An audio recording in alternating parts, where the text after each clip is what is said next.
지질시대. 여러분, 화석이 뭔지는 모르지 않잖아요. 그렇죠? 화석이란 옛날에 살았던 생물의 흔적이 땅속에 남은 것. 뼈가 남았어도 화석이고, 알이 남았어도 화석이고, 발자국이 남았어도 화석이죠. 여튼 흔적이 남아있으면 화석인데, 과거에 살았던 생물의 유해나 흔적, 유해라고 하면 시체죠. 애가 시체가 묻혀갖고 뭐 뼈가 남았다 이런 것들, 흔적은 발자국이나 뭐 이런 게 남았다를 말합니다. 이게 화석인데, 그러면 옛날에 살았던 생물이 다 화석이 될 수는 없는 거 아닙니까? 그 중에 극히 일부만 화석으로 남는 거잖아요. 그럼 화석이 잘 만들어질 조건, 어떤 조건을 만족해야 화석이 될 수 있을까? 요게 왼쪽에 있어요. 왼쪽에 조그만한 것이 보입니까? 화석이 만들어질 조건. 자, 일단 화석이 되려면 일단 수가 많아야 돼요. 왜냐면 모든 생물이 다 화석이 될 수 있는 게 아니니까 수가 많아야 화석이 될 확률이라도 올라갈 거 아니냐, 안 그래요? 그래서 일단 수가 많아야 되고, 그 다음 이 몸에 단단한 부분, 뼈나 껍질 이런 게 있으면 화석이 되기가 좋고, 해파리, 지렁이 이제 이런 애는 화석이 되기가 어렵다는 거지. 몸에 단단한 부분이 없잖아요. 물론 안 되는 건 아니에요. 될 수 있는데 단단한 부분이 있는 놈들보다는 될 확률이 좀 떨어진다는 거지. 이해했어? 자, 그 다음 일단 훼손되기 전에 빨리 매몰돼요. 자, 이게 무슨 말이냐면 내가 다른 말로 좀 고쳐줄게요. 썩기 전에 땅에 묻혀야 된다는 소리예요. 하이, 책 있어? 썩기 전에 묻혀야 돼요. 왜냐면 생물이 죽었어요. 땅 위에 시체가 오랜 세월 비바람을 맞아서 썩어가지고 흙이 되어 사라졌어. 이러면 화석이 안 돼요. 애가 죽었는데 썩기 전에 뭐 예를 들어 산사태 같은 게 나서 땅속에 묻혀버렸어. 그래서 썩기 전에 일단 묻혀야 되고, 자, 묻혔다고 또 다 화석이 되는 것도 아니죠. 묻혀서 그냥 썩으면 끝나는 거고요. 땅에 묻혔는데 그 땅속의 환경이 정말 운 좋게 딱 화석이 되기에 좋은 환경에 있었다. 그럼 이제 화석이 되는 거예요. 그래서 묻힌다고 다 화석도 아니고요. 묻힌 다음 화석이 될 수 있는 작용, 이거는 이제 딱 특정한 환경이 맞아야 돼요. 운대가 맞아야 돼요. 그래서 묻혔는데 그 지역이 화석화 작용이 일어나는 지역이었다. 이러면 딱 화석이 되는 거죠. 그리고 5번째 조건이 있어요. 자, 이 많은 조건들을 다 건너뛰고 드디어 화석이 됐어. 화석이 됐어. 근데 어느 날 이 지역에서 화산이 터져가지고 화석이 다 녹아버렸네? 이런 뭐 의미가 없는 거 아닙니까? 화석이 됐으면 뭐예요? 지금까지 남아있어야 우리가 연구를 하죠. 그래서 화석이 이미 됐어도 없어지면 끝이야. 즉, 지각 변동을 받지 않고 지금까지 남아있어야 화석이 될 수 있어. 요 왼쪽에 조만한 쪽이야. 여기 지금 10페이지 왼쪽에 조만한 글씨. 화석이 잘 만들어질 조건 1. 수가 많아야 돼요. 2. 단단한 부분이 있어야 돼요. 3. 빨랑 묻혀야 돼요. 썩기 전에. 그 다음 묻혀서 화석화 작용이라는 걸 받아야 되고, 이미 화석이 됐다면 지각 변동 안 받고 거의 지금까지 보존이 돼야 됩니다. 그래야 이제 우리가 화석이라고 부를 수가 있게 되는 거죠. 자, 화석에는 종류가 크게 2종류가 있어요. 시상화석, 표준화석. 요거 들어본 적 없나? 시상화석은 그 지층이 생성된 환경을 알려주는 화석. 만약에 이 화석이 나왔어. 아, 얘가 나왔으니 이 지층은 어떤 환경이었겠구나를 아는 거예요. 그 다음 표준화석. 얘는 지층이 생성된 시대. 만약에 이 화석이 딱 나왔어. 아, 얘는 언제 만들어진 지층이겠구나. 이걸 알려주는 걸 표준이라 그래요. 그러면 여러분, 표준화석을 한번 생각해 보세요. 표준화석이 되려면 이 생물이 오래 살아야 돼요? 아니면 짧게 살고 죽어야 돼요? 짧게 살고 죽어야 되죠. 만약에 바퀴벌레라고 생각을 해봐요. 바퀴벌레는 겁나 오래 살았어요. 여러분, 고생대, 중생대, 신생대라고 들어는 봤죠? 아주 옛날에 이제 지구의 역사를 표현할 때 바퀴벌레는 거의 고생대 때 나타나서요. 그 모습이 안 변하고 지금까지 쭉 살아왔거든요. 그렇게 오래 살았어. 그럼 봐봐. 어떤 지층에서 바퀴벌레 화석이 나왔어. 이 지층이 고생대 건지 중생대 건지 신생대 건지 알 수가 있어요? 없단 말이에요. 너무 오래 살았거든. 즉 지층이 생성된 시대를 알려주려면 얘는 한 시대에만 빨랑 살고 죽어야 돼. 멸종을 해야 돼. 그래야 표준 화석이 될 수 있어요. 그래서 일단 표준 화석이 될 조건, 생존 기간은 짧고 빨리 살고 죽어야 된다. 대신 분포 면적이 넓어야 돼. 이걸 다른 말로 표현해 볼까요? 수가 많아야 돼요. 생존 기간도 짧은데 개체 수까지 적으면 애초에 화석이 될 가능성 자체가 거의 없어지는 거죠. 그러니까 전 세계에 엄청나게 쫙 번성을 해갖고 막 살다가 갑자기 한 방에 싹 멸종을 해야 표준 화석이 될 수 있어요. 이해되죠? 자, 반면에 시상 화석은 환경을 알려주는 화석이에요. 그럼 얘는 일단 분포 면적이, 자, 또 바퀴벌레를 얘기해봐요. 바퀴벌레는 추운 데도 살고 더운 데도 살고 습한 데도 살고 건조한 데도 살아. 그럼 바퀴벌레 화석이 나왔어. 이 지역은 옛날에 기후가 어땠겠구나. 알 수가 없단 말이에요. 왜냐하면 얘는 너무 여기저기 사니까. 그래서 얘는요, 분포 면적이 좁아야 된다. 자, 이걸 다른 표현으로 하면 이렇게도 표현해요. 같은 말이에요. 특정 환경에서만 사는 놈. 너무 넓게 살면 안 돼. 정해진 데만 사는 놈이어야 어떤 환경인지 우리가 알 수 있어요. 그리고 분포 면적이 좁은 대신 생존 기간은 길어야 돼요. 얼마나 길어야 되게? 얼마나 길어야 될 것 같습니까? 얼마나? 자, 이 생존 기간이 길다는 현재에도 살아 있어야 돼요. 지금도 살고 있는 생물이어야 돼요. 왜냐하면 지금 살고 있어야 얘가 어느 환경에 사는지를 내가 알지. 안 그래요? 이미 멸종된 생물이면 얘가 어떤 환경에 사는지 내가 어떻게 판단을 할 거야. 그러니까 지금까지 살아있는 생물이어야 된다는 거죠. 특정 환경에서만 겁나 오래 살아서 지금까지 살아남은 애들, 이런 애들이 시상화석이 될 수 있어요. 자, 그래서 시상화석의 대표적인 얘가 고사리예요. 얘 고생대부터 살았어요. 고생대, 중생대, 신생대를 거쳐 지금까지 살아있거든. 근데 고사리는 어디에 사냐? 따뜻하고 습한 육지. 그러면 지금 고사리가 따뜻하고 습한 육지에 사니까 옛날 고사리도 이런 데 살았겠지라고 우리가 추측을 하는 거예요. 그럼 고사리 화석이 나왔어. 이 동네는 옛날에 따뜻하고 습한 육지였겠구나. 이렇게 판단하는 거죠. 그 다음 산호는 얘도 엄청 오래 살았거든요. 얘는 얕고 따뜻한 바다에 살아요. 산호 화석 나오네. 옛날에 여기 얕고 따뜻한 바다였구나. 이렇게 판단하는 것이고. 그 다음 조개 당연히 갯벌에 살죠. 옛날에 여기 갯벌이었나 봐. 이제 이렇게 되는 거예요. 이런 게 시상이에요. 지금까지 사는 애들. 반면에 표준 화석은 그 시대에만 살고 죽어야 됨. 자, 고생대에만 살고 죽은 놈. 삼엽충. 쟤는 이제 바다 밑바닥을 이렇게 기어다니면서 살았던 애예요. 근데 전 지구상에 엄청나게 번성을 했어요. 전 지구 바다에 없는 데가 없었대요. 그러다가 고생대 끝나면서 한 방에 싹 멸종을 해요. 저 삼엽충 화석은 그래서 전 세계에서 다 나옵니다. 안 사는 데가 없어요. 딱 표준 화석의 조건이죠. 짧은 시간에 넓은 지역에 사는. 갑주어. 일단 무슨 종류인 것 같냐, 이름이.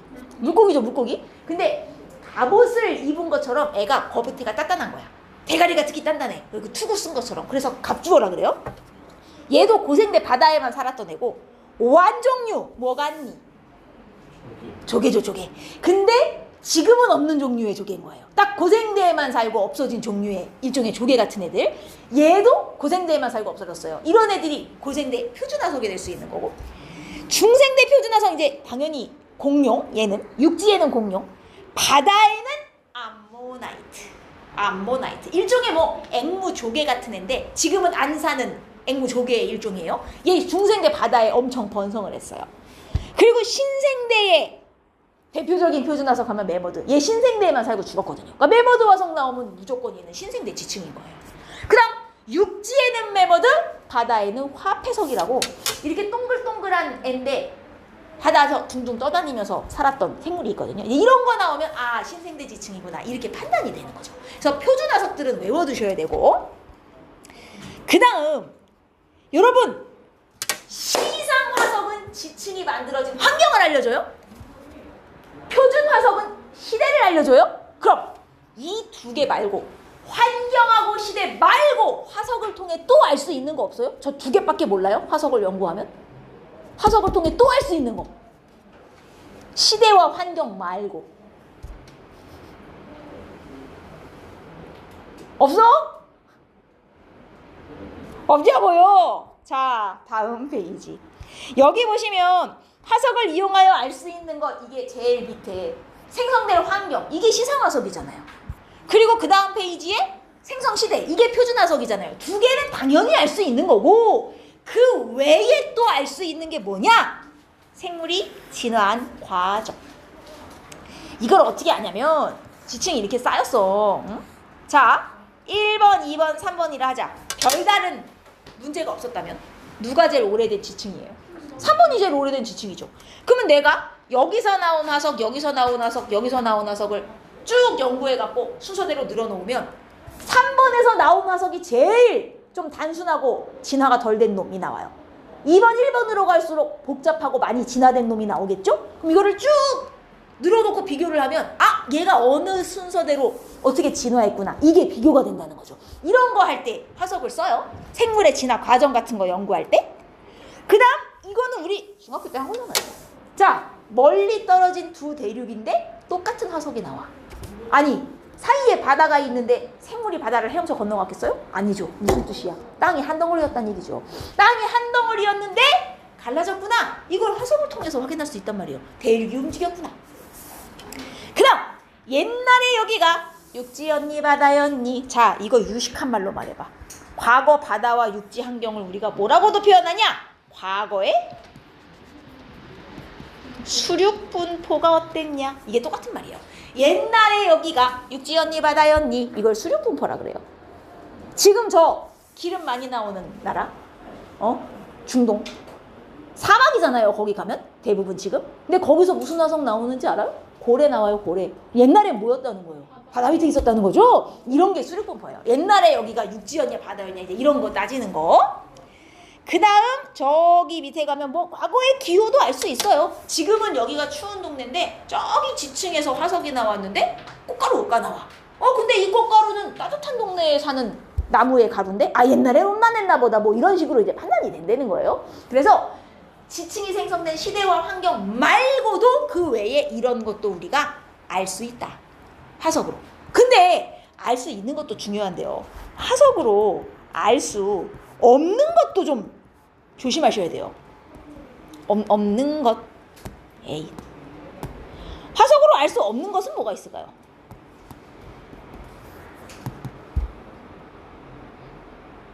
화석으로 알 수 없는 것.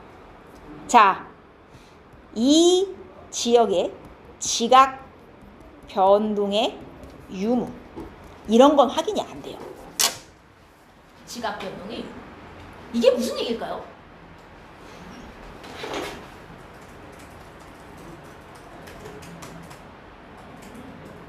잠깐만.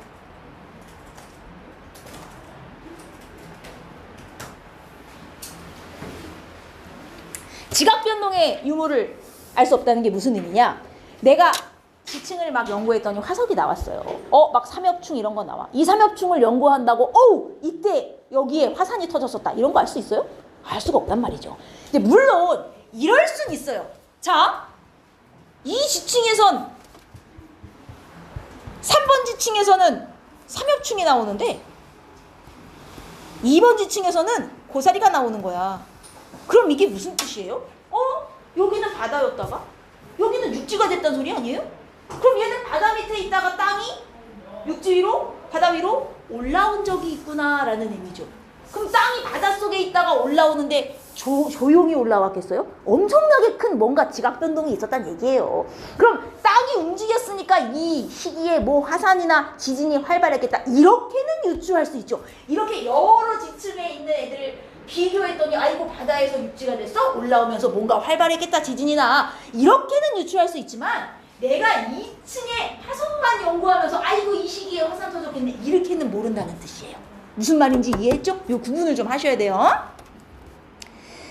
자, 그 다음에 지질시대. 여러분 지구의 나이는 지금 몇 살?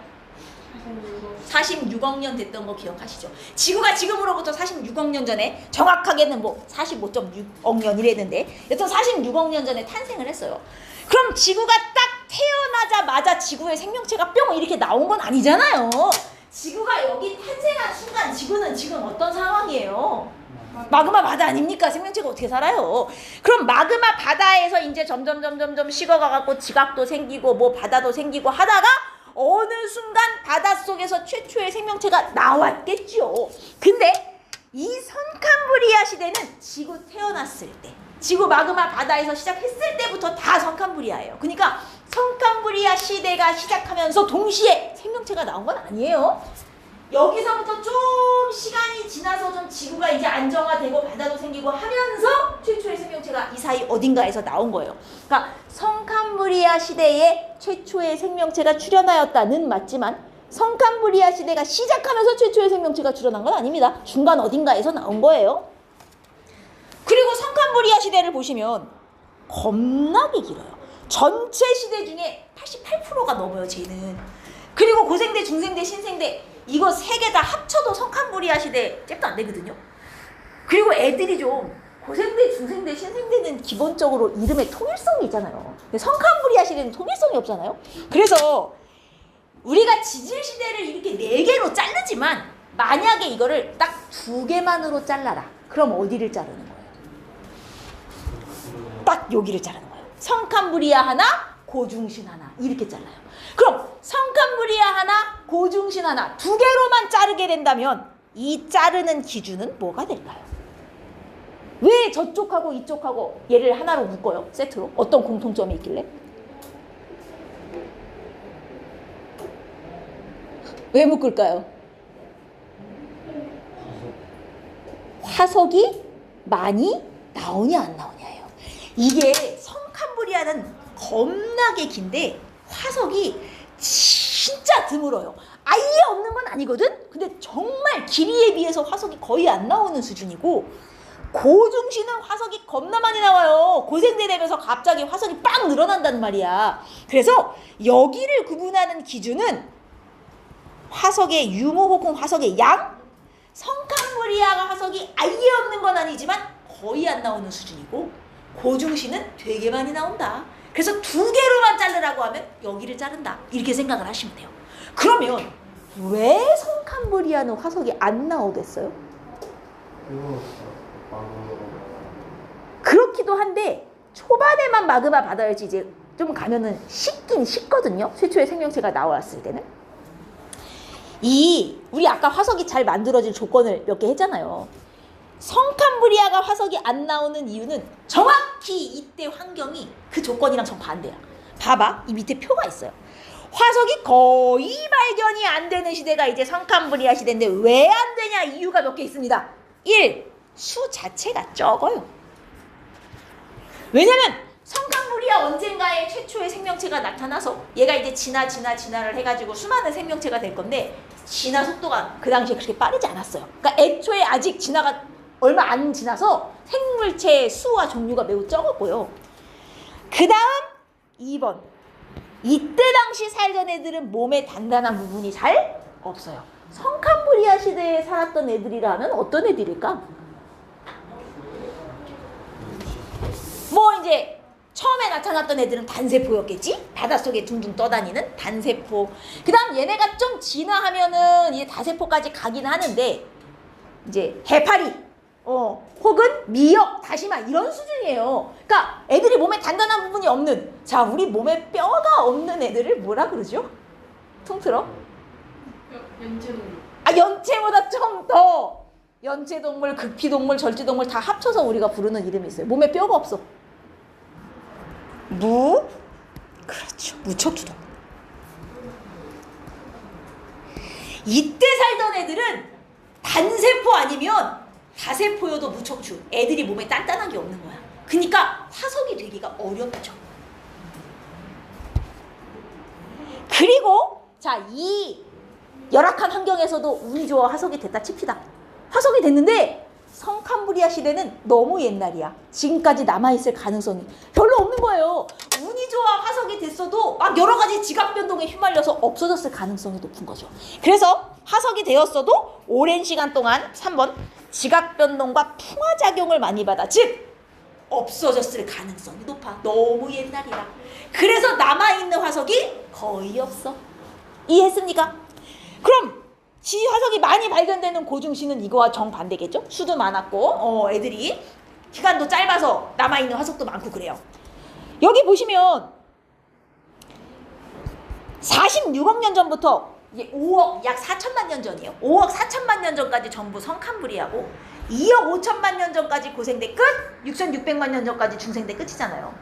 이거 뭐 기준으로 잘랐을까요? 야 여기까지 고생대 끝, 여기까지 중생대 끝. 이거 뭐 기준으로 자른 것 같아요? 그죠? 고생대에서 중생대로 넘어가면서 잘 살던 애들이 갑자기 싹 멸종을 한다든가 아니면 없었던 애들이 갑자기 확 생겨난다든가 뭔가 크게 애들이 변하는 경우. 자 이걸 우리가 생물계의 급격한 변화, 지질시대를 구분하는 기준이에요. 야 여기까지 고, 여기까지 중 뭘 기준으로 자르니? 1. 생물계에서 얼마나 큰 변화가 일어났나. 근데 변화가 얼마나 크게 일어났냐를 뭘 보고 알아내냔 말이지. 저 뭐 보고 알아낼 거야? 그쵸? 무슨 화석? 무슨 화석을 보고 알아내야 되겠어요? 표준 화석을 보고 알아내야죠. 왜? 시상은 지금도 살잖아요. 시상하로는 시대를 못 구분해요. 지금도 살고 있기 때문에. 시대를 구분하려면 뭐? 표준 화석을 통해서 아 살던 애들이 싹 죽었나? 아니면 없던 애들이 생겼나? 이걸 알아내갖고 이렇게 끊어요. 그 다음 두 번째, 대규모의 지각변동. 전 지구적인 규모의 지진이나 화산이 확 터졌나? 이런 걸 기준으로 또 하나 잘라요. 전 지구적인 규모로 지진 화산이 터지면 보통 생물계의 큰 변화가 같이 오게 돼 있어. 아니 전 지구적으로 지진 화산이 터졌는데 당연히 멸종이 많이 되죠. 그죠? 그러면 생물계에서 확 변화가 왔다? 이건 화석으로 알아낸다 치자. 그럼 대규모의 지진 화산이 있었는지는 뭐 어떻게 알아요? 이거 화석으로 알 수가 있어요? 지나요?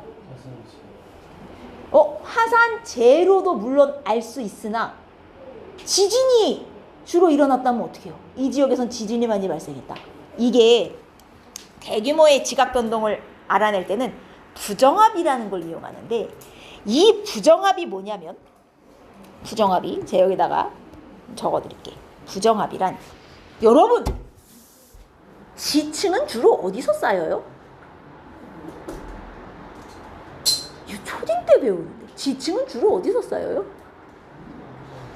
어디요? 에라이 여기 바다야. 여러분 지층은 주로 바다 밑에 쌓여요. 바다 밑에.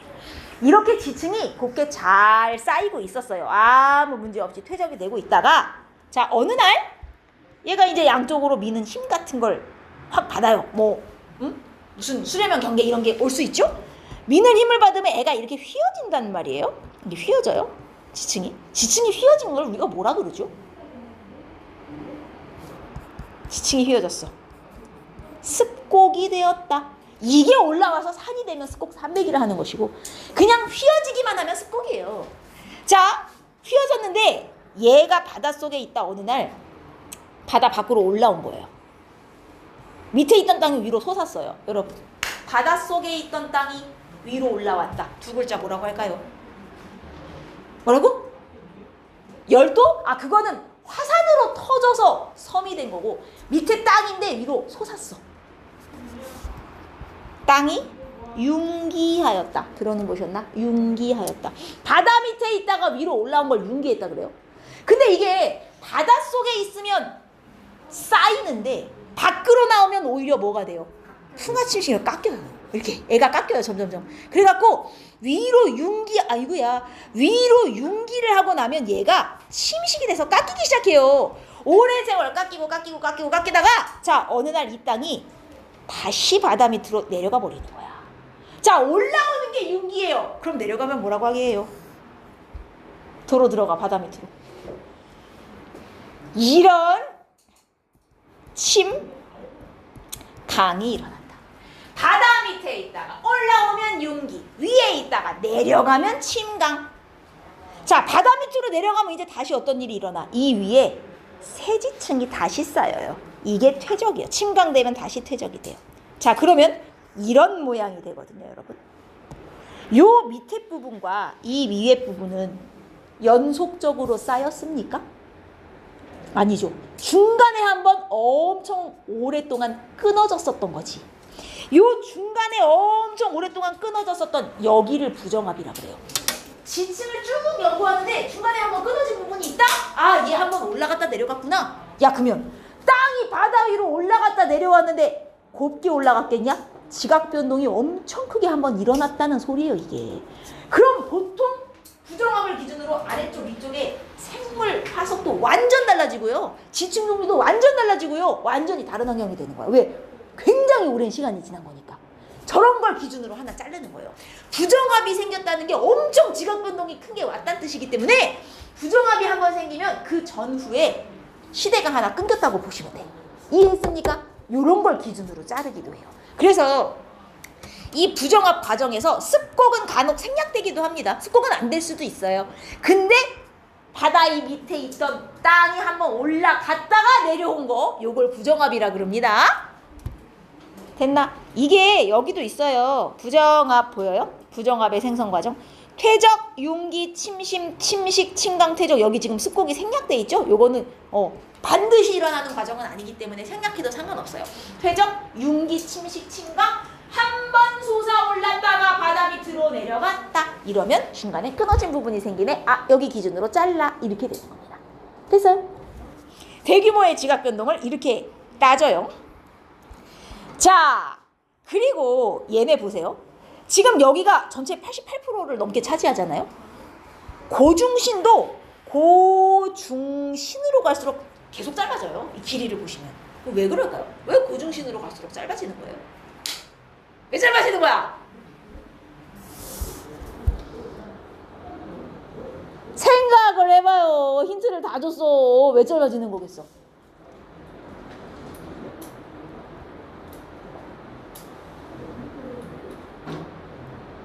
야, 성캄브리아가 이렇게 그럼 긴 이유는 뭘까요, 대체? 왜 88%나 차지하는 저 긴 시대를 그대로 뒀을까요? 남은 게 없는 거야. 뭐 화석을 연구하든 뭘 연구하든 연구할 자료가 남아있어야 이 시대를 연구해서 자르든 말든 하지. 너무 옛날이라 남아있는 게 없는 거예요. 연구를 못했어요. 자, 그럼 왜 신생대로 갈수록 짧아지는지도 알겠다.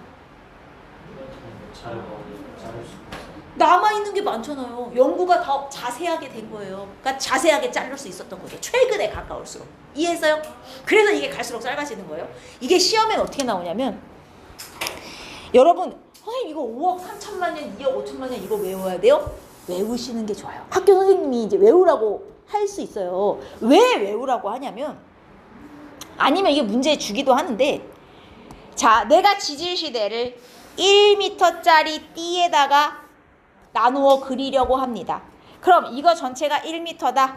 성캄브리아 시대는 몇 미터 위치까지 잘라야겠습니까? 이게 이땅으로 묻는다고요. 그럼 봐봐요. 전체 지질시대가 몇 년이에요? 46억 년이잖아요. 약 46억 년을 1m로 표현할 거면, 자, 성캄브리아는 몇 억 년인지 알아요?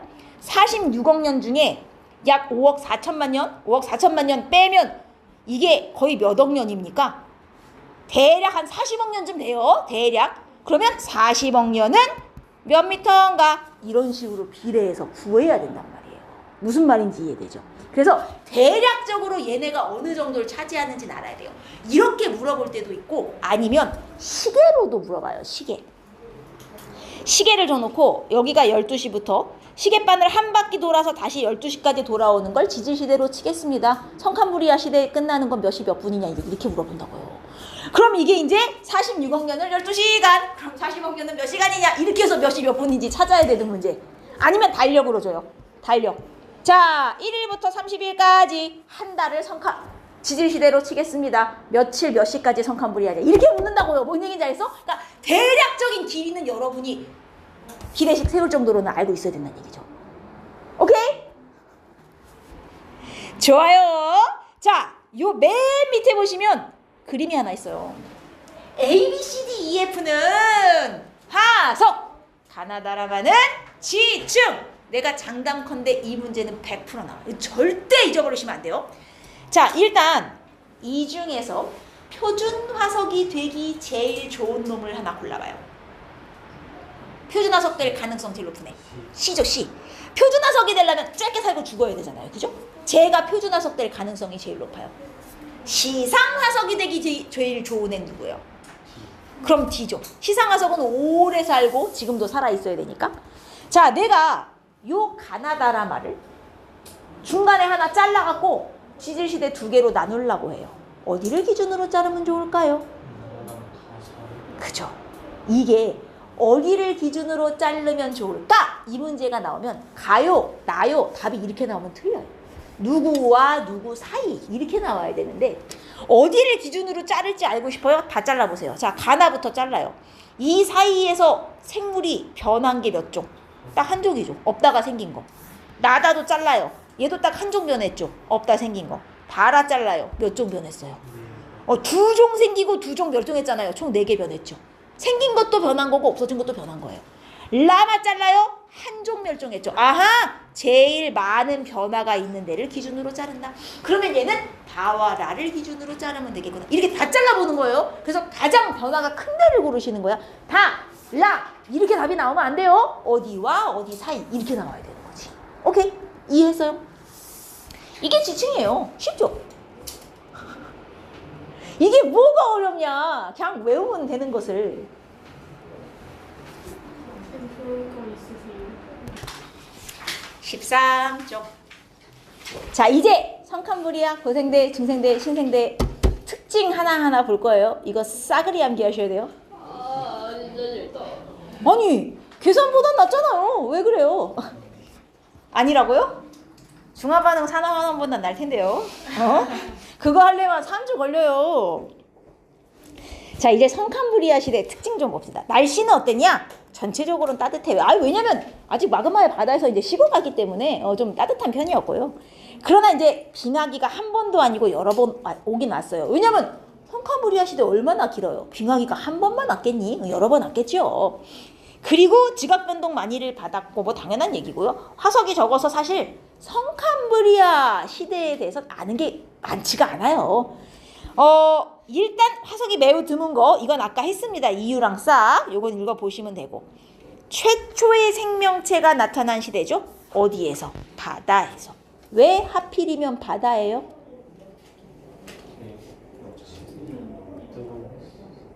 거의 다 나왔어. 자외선이 왜 많아 이때? 오존층이 없어요. 그러면 이때는 아직 오존층이 없어서 강한 자외선이 바닷속까지는 못 들어와. 바다가 차단을 해줬기 때문에 육지 말고 바다에서 살았단데 그럼 이때 오존층은 왜 없어요? 산소가 그죠?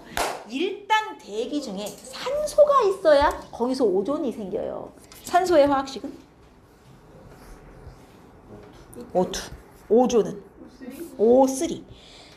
대기 중에 산소가 뭘 하면 O3로 바뀔까요? 가만히 냅두면 결합해서 O3가 될까요? 자외선 받아야 돼요. 이게 대기 중에 O2가 햇빛을 빵 받으면 그 햇빛을 받아갖고 애가 반응을 해서 O3가 되는데 그 O3가 되는 과정에서 얘가 자외선을 흡수를 하는 거예요. 그래서 차단이 돼요. 그래서 이렇게 오존이 생기는데 이때 당시에 아직 대기 중에는 O2가 없었단 말이죠. 그럼 이 O2는 누가 이제 만들 거예요? 누구요? 뭘 하는 생물? 광합성 하는 애가 나타나면서 O2가 이제 생길 거예요. 근데 바닷속에서 최초의 생명체가 나왔잖아요. 최초의 생명체가 바로 광합성을 했겠니? 최초로 나온 생명체는 엄청 단순하게 생긴 그냥 단세포였을 거다 이 말이죠. 그러면 최초의 이 생명체가 조금 진화를 하다가 어느 순간 최초의 광합성하는 누가 나와? 남세균이라는 놈. 자, 얘는 이름을 까먹으시면 안 됩니다. 이 남세균이 광합성을 해갖고 산소가 막 생기기 시작해요. 남세균의 다른 이름 사이아노박테리아, 또 다른 이름은 남조류라고도 부릅니다. 자, 이 남세균은 단세포 생물, 바닷속에 살면서 광합성했던 애거든요. 그럼 봐봐요. 이 남세균이 열심히 광합성을 해요. 근데 얘 바닷속에 살잖니? 그럼 얘가 만든 산소는 어디로 흡수돼요? 바닷속에 일단 들어가는 거예요. 근데 바닷속에 산소가 쌓이고 쌓이다가 너무 많아 포화 상태가 됐어. 그럼 이제 어떻게 돼? 그때부터 대기로 나가는 거야.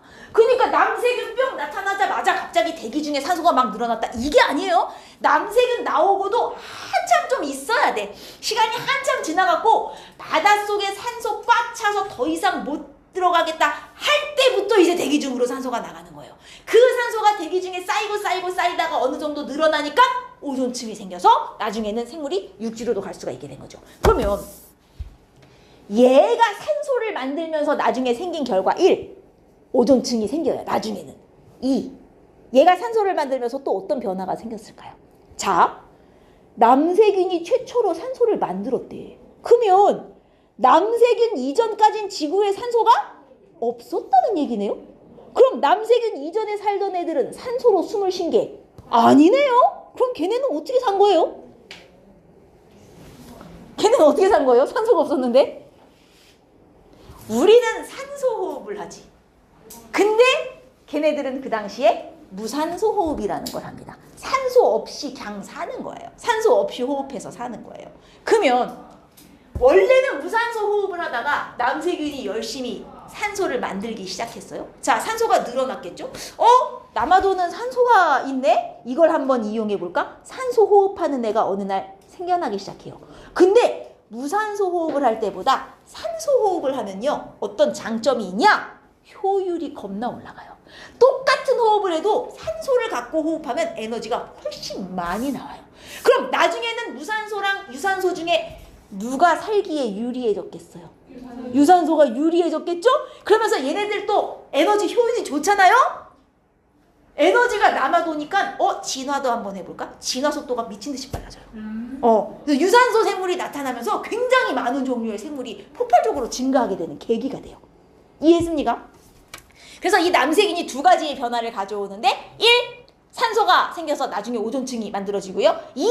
산소 호흡을 하는 애들이 나타났다는 두 가지의 큰 변화가 생겨요.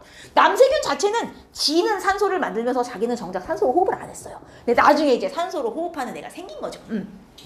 산소는 산소가 자외선을 흡수해서 오존이 되잖아요. 네. 그럼 오존층에서 자외선을 흡수하는 건 산소가 아니라 오존이 아니라 산소가 아니에요. 얘가 자외선을 흡수하여 오존이 되고 이 오존 자체가 그래 정확하게는 맞아요. 근데 왜 오존층이 자외선을 흡수하냐고 하냐면 요 오존층이 우리 대기 중에 딱 몇 킬로에서 25킬로에서 30킬로 사이인가 20에서 30 사이에 오존층이 딱 있잖아요. 딱 요 구간에만 이 오존들이 몰려 있어요. 사실은 이 오존이 계속 고정이 아니라 산소에서 자외선 흡수해서 오존이 됐다가 시간이 흐르면 다시 에너지를 방출하고 도로 산소로 넘어가요. 근데 방출할 때는 이게 이제 열 에너지로 방출이 되는 거죠. 그래서 여기 있는 오존은 오존 됐다 산소 됐다 오존 됐다 산소 됐다 왔다 갔다를 하면서 오존의 양을 일정하게 유지하고 있는 거예요. 그래서 엄밀하게는 산소가 오존으로 가면서 자외선을 흡수하는 게 맞습니다. 근데 이 오존층이 양이 계속 여기서만 고정이 돼서 여기 있는 애들만 오존으로 변할 수 있기 때문에 우리가 그냥 오존층이 자외선을 차단한다 이런 식으로 표현을 하는 거죠. 실은 왔다리 갔다리 하는 거예요. 저 오존이라는 애가 되게 불안정하거든요. 그래서 산소로 변해요 나중에. 뭐 여튼 그래서 이 남세균이 처음으로 광합성, 이것도 좀 웃긴 게 최초의 광합성 생물이라고 표현하는데 진짜 엄밀하게 말하면 남세균이 최초 광합성은 아니에요. 남세균 전에도 광합성하는 애가 있기는 한데 걔는 광합성을 하면서 산소를 안 만들었어요. 그러니까 산소 만드는 광합성은 얘가 처음 한 거예요. 광합성도 종류가 많거든요 사실. 그래서 그 전에 홍색 황세균이라는 애가 있는데 얘도 광합성을 하긴 하는데 얘는 산소가 아니라 광합성하면서 황을 만드는, 그러니까 얘는 오존층하고 아무 상관이 없는 애죠. 실제로 산소 만드는 최초의 우리가 알고 있는 그 광합성은 얘가 처음으로 한 게 맞아요. 오케이? 자, 그래서 산소를 방출했고요. 이 남세균이 드글드글했어요. 바닷속에 엄청나게 많이 살다가 얘네가 나중에 죽겠죠? 이 남세균이 죽으면 이제 유기물로 남아요. 이 유기물이 바닷속에 떠다니는 다른 광물들과 막 결합을 하면 얘네가 단단한 돌덩이처럼 돼서 이렇게 바닥에 쌓이거든요. 돌멩이처럼 이렇게 굳어져요. 이게 남세균 화석입니다. 자, 남세균 화석 이름은 스트로마톨라이트라고 불러요. 살아있을 땐 남세균, 죽어서 화석되면 스트로마톨라이트예요. 이 성캄브리아 시대는 화석이 되게 없다 그랬죠? 하지만 아예 없는 건 아니라 그랬잖아요. 거의 성캄브리아 시대에 진짜 몇 안 되는 화석 중에 하나고 가장 오래된 화석. 진짜 중요해요. 가장 오래된 화석. 이 스트로마톨라이트는 우리나라에도 있거든요. 전 세계에 다 퍼져 있어요. 남세균 지금 살아요, 안 살아요? 살아요. 살아요. 지금도 바닷속에서 열심히 광합성해요. 물론 성캄브리아 때처럼 그 수가 많진 않아요. 많이 줄었어요. 어쨌든 지금도 있거든요. 그러면 지금도 저 남세균은 죽어갖고 스트로마톨라이트 되고 있겠네요. 그래서 이 스트로마톨라이트가 이렇게 돌덩이처럼 생겼는데 쟤는 지금도 조금씩 커져요. 지금도 남세균 죽어서 쌓이고 있기 때문에 지금도 늘어나고 있습니다. 왜요? 지금도 삽니다. 스트로마톨라이트 최초의 화석이자 성캄브리아 시대의 가장 오래된 화석이고, 이제 성캄브리아 말기쯤으로 가면 다세포로 진화를 해요. 이 남세균은 단세포 아닙니까? 나중에 말기쯤 가면 다세포가 되는데, 그 성캄브리아 시대 다세포 생물들 화석이 무더기로 남아있는 게 좀 있어요. 이게 에디아카라 동물군 화석인데, 왜 이런 이름이 붙었냐면 에디아카라 동물군 화석 이제 이런 식이에요. 이 그림을 좀 보세요. 이게 여러분들이 봤을 때 화석처럼 생겼습니까? 이게 화석인 것 같아요. 딱 보면 옛날 고대인이 남겨놓은 그림인가? 약간 이런 느낌의 애들이, 이런 화석들이 무대기로 발견이 돼요. 그 발견된 지역 이름이 에디아카라예요. 근데 이 동네에서 화석이 발견됐는데 처음에는 사람들이 이걸 화석이라고 생각을 안 했어요. 옛날 사람들이 그린 그림이나 무슨 장식품인가 보다. 연구를 해보니까 아닌 거야. 훨씬 오래된 거였던 거야. 성캄브리아 시대 거. 그때 당시에 이 지역에서 살던 생물들이 무대기로 화석이 돼버린 거예요. 이게 당연히 성캄브리아 시대 화석이니까 어디에 살았던 애들이겠죠? 바다에 살았던 애들이긴 하겠죠? 동물인지 식물인지조차 알 수 없는 애들이 많아요. 지금 살고 있는 생물들과는 전혀 완전 다르게 생겼기 때문에 얘네들을 통틀어 그냥 에디아카라 동물군 화석이다 이렇게 표현하는 거예요. 스트로마톨라이트는 성캄브리아 시대 거의 그래도 초창기 때 화석이고요. 요 에디아카라 동물군은 성캄브리아 시대 거의 후기쯤 와서 이제 생성된 화석이기 때문에 시대상으로는 스트로마톨라이트가 훨씬 먼저예요. 어쨌든 둘 다 성캄브리아 화석이에요. 됐습니까? 자, 그리고 이제 성캄브리아 시대가 끝나요. 자, 고생대로 넘어와요. 고생대 날씨 어땠니? 기후. 처음에는 따뜻하다가 말기에 빙하기가 이제 큰 게 한 방이 옵니다. 그리고 고생대 제일 중요한 고생대 말기에 땅이 한 덩어리가 돼요. 우리 판게아라고 부르죠. 땅이 한 덩어리가 된, 이 땅이 한 덩어리가 된 게 시기상으로 언제? 고생대 말기. 자, 별표를 100개 쳐야 돼요. 고생대 말기에 판게아 형성, 고생대 말기에 판게아 형성, 별표 100개예요. 그럼 그 전까지는 땅이 다 떨어져 있었다는 거죠. 근데 지금도 땅이 떨어져 있잖아요. 지금 판게아 아니잖아. 판게아 이전에는 땅이 떨어져 있긴 했는데 그 떨어진 모양이 지금이랑 전혀 달랐고요. 한 덩어리로 모여서 고생대 말에 판게아가 됐다가 다시 갈라지면서 이제 현재처럼 비슷한 모양이 되는 거예요. 이해했죠? 그래서 고생대 말에 판게아가 형성되는데, 고생대, 성캄브리아와 고생대의 가장 큰 차이점은 뭘까요? 5억 6천만 년, 5억 4천만 년인가? 여기 기준으로 잘랐잖아요. 왜 하필이면 거기서 잘랐을까요? 가장 큰 차이가 뭐길래? 자, 일단 고생대로 넘어오는 순간 갑자기 생물 종류와 수가 엄청나게 급격하게 빵 늘어요. 이유가 뭐겠어요? 아까 잠깐 얘기했어요. 산소로 숨 쉬는 애들이 나타나기 시작한 거예요. 그러면서 진화 속도가 엄청 빨라져요. 성캄브리아 시대 되게 길잖아요. 근데 진화 속도가 겁나 느렸거든요. 그리고 성캄브리아 끝까지 와도 단세포에서 다세포 된 정도밖에 안 되는데 갑자기 이게 고생대로 넘어가면서 엄청나게 다양한 종류의 생물로 확 진화를 해요. 이게 산소 호흡하는 애들이 나타나면서 애들이 에너지가 많아진 거예요. 그러니까 진화의 에너지를 쓰기 시작한 거죠. 그래서 진화 속도가 엄청나게 빨라져 갖고 생물의 종류와 수가 폭발적으로 증가. 우리가 이걸 생물 대폭발 시기라 그래요.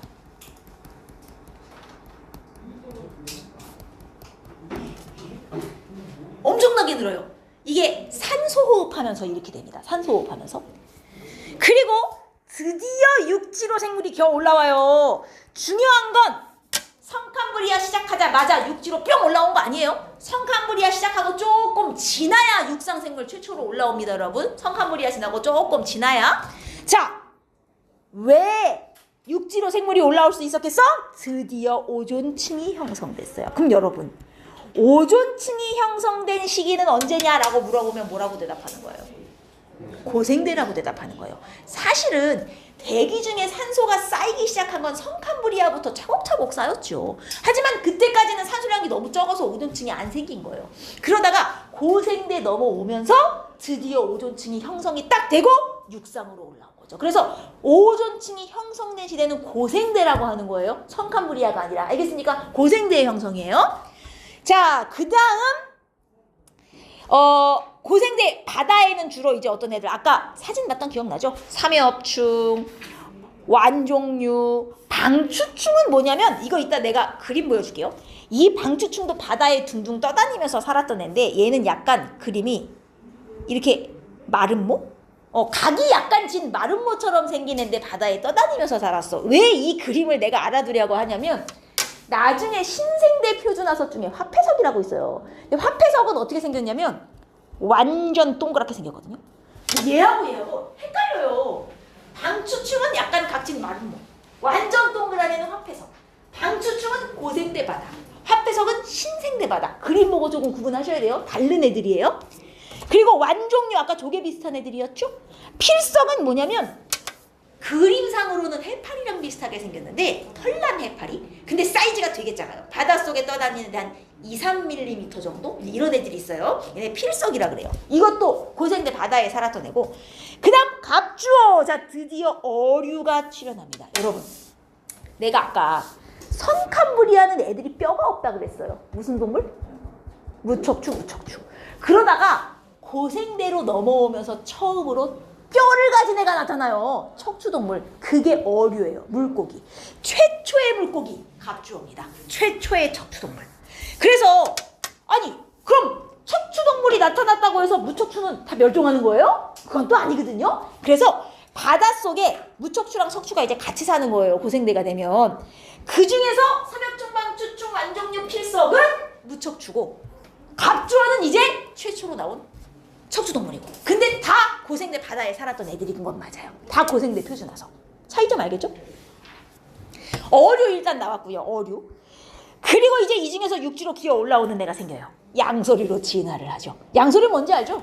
물, 육지 이렇게 왔다 갔다 하는 개구리 같은 이런 애들이 양서류고요. 그 다음 이제 곤충, 잠자리 같은 거. 고생대에는 기본적으로 애들이 사이즈가 컸어요. 잠자리가 이제 팔뚝만한 이런 애들이 나타났다고 보시면 됩니다. 그래서 대형 잠자리나 이런 애들. 자, 동물 중에는 이런 애들이 막 번성을 시작했고. 식물.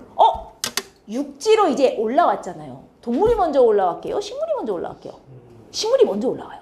식물이 먼저 올라오고 이제 그 다음에 동물이 따라오는 거예요. 그러면 이제 드디어 식물이 올라와요. 그 전까지는 성캄브리아 시대까지는 사실 식물이라고 부를 만한 애가 없었어요. 살아봤자 누구야? 미역다시마. 여러분, 미역다시마 식물이에요? 아니에요. 미역다시마는 식물이 아니고요. 동물도 식물도 아닌 그 사이에 있는 어떤 종류들이 있어요. 원생생물이라고 부릅니다. 엄밀하게 말하면 미역다시마는 원생생물에 속하고요. 여기서 이제 육지로 올라오면서 식물로 진화가 되는데 최초 고생대에 번성한 식물은 양치식물이에요. 대표적인 얘가 고사리인데 양치식물은 어떤 애들일까요? 그 양치 말고 양치식물은 어떤 특징을 가진 애들을 양치라고 할까요? 자, 힌트를 드릴까요? 양치식물 다음은 겉시식물로 진화합니다. 그럼 양치와 겉시의 차이가 뭘까요? 씨가 있냐 없냐. 그죠? 식물은 씨앗으로 번식을 한다고 우리가 생각하잖아요. 양치식물은 아직 씨앗까지는 없는 애들. 그럼 씨앗이 없으면 뭐로 번식해? 씨가 없어. 그럼 뭐로 번식을 할까요? 여러분, 곰팡이, 버섯, 무엇? 그렇죠. 포자로 아직 번식하던 시절의 애들이에요. 그래서 미역다시마 씨 없어요. 얘네도 포자로 번식해요. 미역다시마 바닷속에서 포자 팡 퍼뜨리면 물 타고 이렇게 퍼져갖고 새로운 미역 되고 그러는 거예요. 씨가 없습니다. 씨가 없다?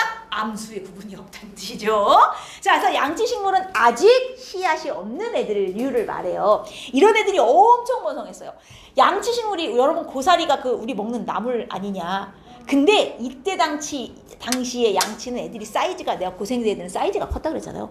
양치식물로 이루어진 울창한 숲이 있는 수준이었다 보시면 돼요. 울창한 산림인데 애들이 고사리야. 얘네가 이제 나중에 땅에 묻혀요. 다 죽으면. 이게 나중에 뭐 되죠? 그냥 고사리. 땅에 묻혀서 그냥 고사리로 지나. 포켓몬이냐? 자, 이 양치식물이 나중에 지금 우리가 쓰는 석탄돼요. 고생대 양치식물이 땅에 묻혀서 석탄 된 거예요. 그럼 석유는 뭐예요? 석탄은 식물이었거든요, 옛날에. 그럼 석유는? 동물인데 공룡 이런 애 아니고 바닷속에 살던 미생물들이 묻혀갖고 되는 게 그 석유예요. 그래서 석탄은 식물성, 석유는 동물성이 맞는데 그 공룡 같은 동물이 아니라 미생물 묻혀서 되는. 그래서 원래 석유는 바다에서 만들어지는 거예요. 그래서 내가 아까 뭐라 그랬어요? 중동 지금은 사막이지만 옛날엔 바다였다. 고래화석 나온다. 옛날 바다였을 때 거기서 석유가 만들어진 거죠. 올라온 거죠. 그 땅이. 공룡으로는 못 만들어. 네, 못 만들어요. 그 미생물들이 땅속에 바다 밑이어야 돼요. 일단 환경이. 바다 밑에 압력과 온도가 이제 딱 맞아야 이게 석유가 될 수 있어요. 그래서 우리나라에서도 석유가 나온다고 막 한창 난리 났던 적이 있었어요. 우리나라 바다가 삼면이잖아요. 바다 한 곳에서 천연가스가 나왔거든요. 보통 천연가스가 석유랑 같이 나와요. 석유가 있는 곳에서 천연가스가 나오거든요. 다음은 천연가스가 이제 나와갖고 난리 났었죠. 우리나라에서도 석유 나온다. 몇십 년째 천연가스만 나오고 있어요.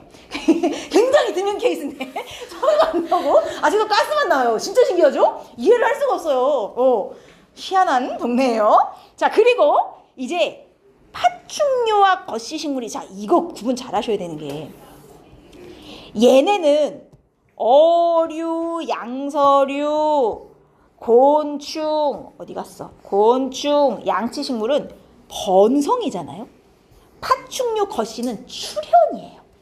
이 파충류 거시는 고생대에 나와서 이제 언제 번성할 거. 이제 중생대 가면 번성할 거.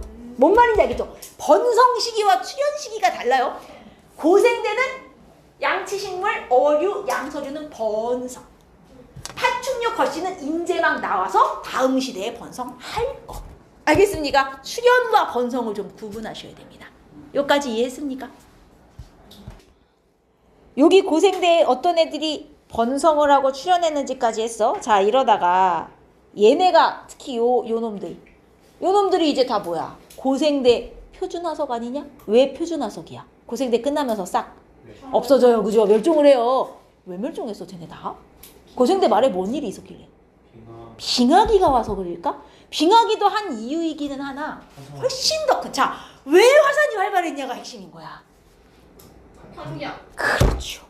고생대 말의 대멸종의 원인 바로 판게아예요. 그러면 이제 여기서 그럼 판게아가 형성되면 왜 다 죽는 거야? 그 이유가 중요해. 왜 다 죽었어? 자, 좋아요. 판게아가 형성되면 대멸종이 오는 이유, 그 1번 기후의 급격한 변화인데 왜 기후가 변하겠냐? 야, 판게아가 형성됐다는 게 땅이 이렇게 흩어져 있다가 나중에 한 덩어리로 몰렸다는 얘기 아니냐? 그럼 얘네가 이렇게 가까워지면서 한 덩어리가 됐겠죠? 땅들이 가까워지면 무슨 경계가 많이 만들어졌겠냐고. 산의 경계. 수려면 경계. 섭입이나 충돌 아니냐, 그지? 근데 수려면 경계가 어떤 지각 변동이 활발하냐고요. 지진, 화산 다 터지잖아요? 이게 전 지구적으로 수려면 경계가 다 생겼다고 생각해봐. 전 지구적으로 지진, 화산이 막 터진 거예요.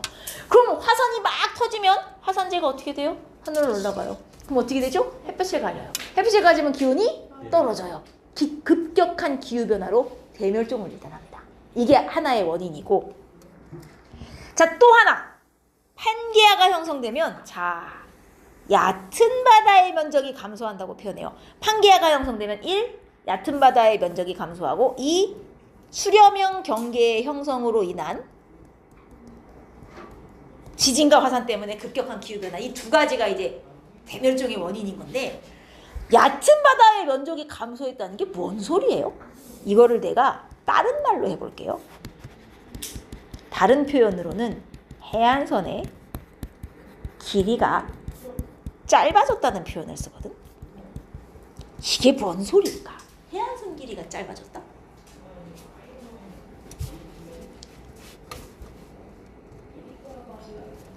자, 이것도 그래. 땅이 여러 덩어리였다가 이렇게 여러 덩어리였다가 한 덩어리가 됐어요. 그러면 내가 해안선이 어디야? 육지와 바다의 경계, 여기가 다 해안선 아닙니까?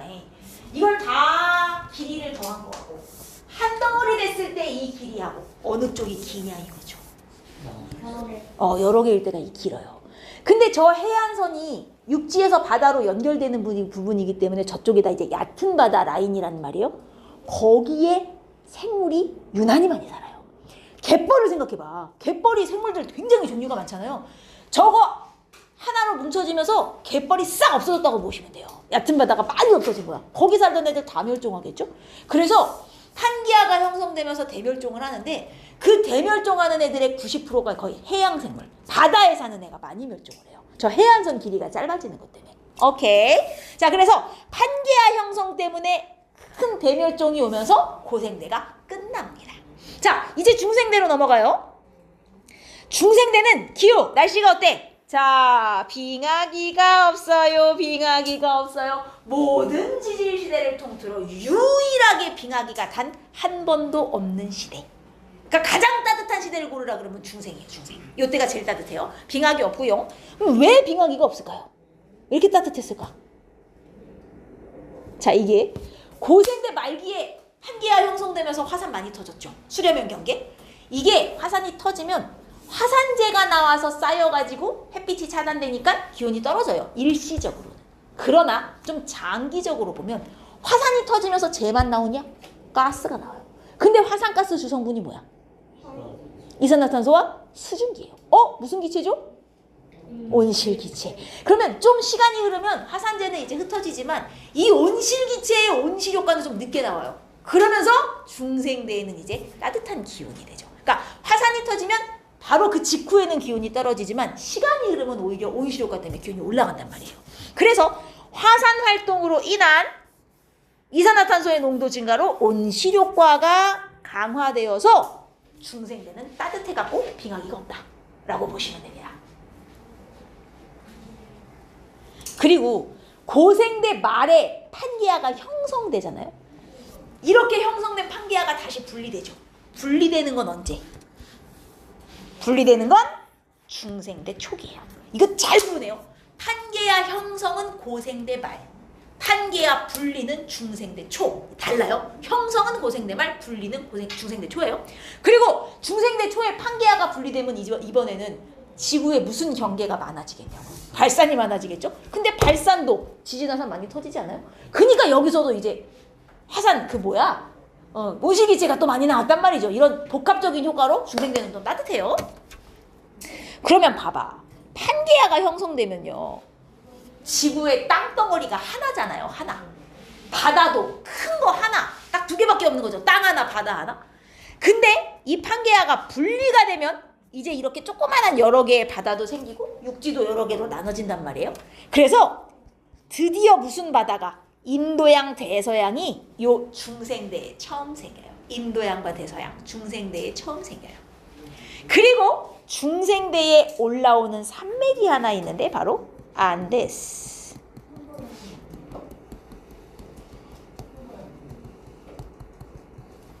안데스 산맥이 중생대에 처음으로 올라옵니다.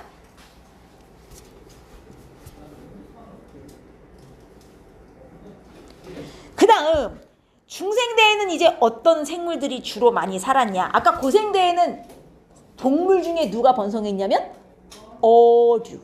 물론 이제 무척추도 많이 있었죠. 뭐 삼엽충이나 이런 애들도 있지만 어류, 그 다음 양서류 이런 애들이 엄청 번성했다 그랬죠. 중생대로 오면 누가 번성을 하냐? 공룡이 무슨 류예요? 파충류.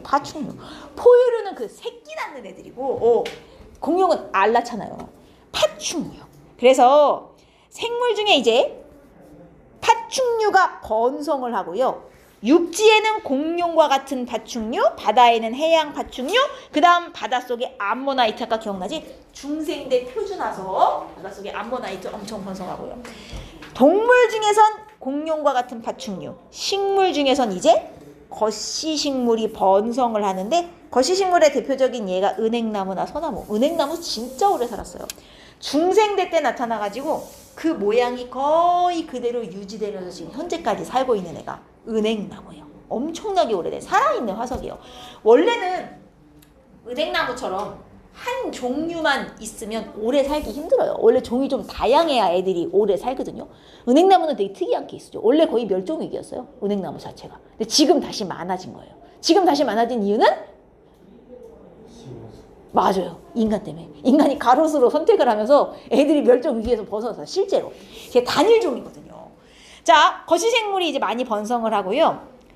잘 봐요. 여기도 마찬가지. 파충류와 거시식물은 이때 번성이죠. 속시식물과 조류와 포유류는 이때 출현입니다. 여러분. 이거 잘 생각하셔야 돼요. 번성은 파충류와 거시.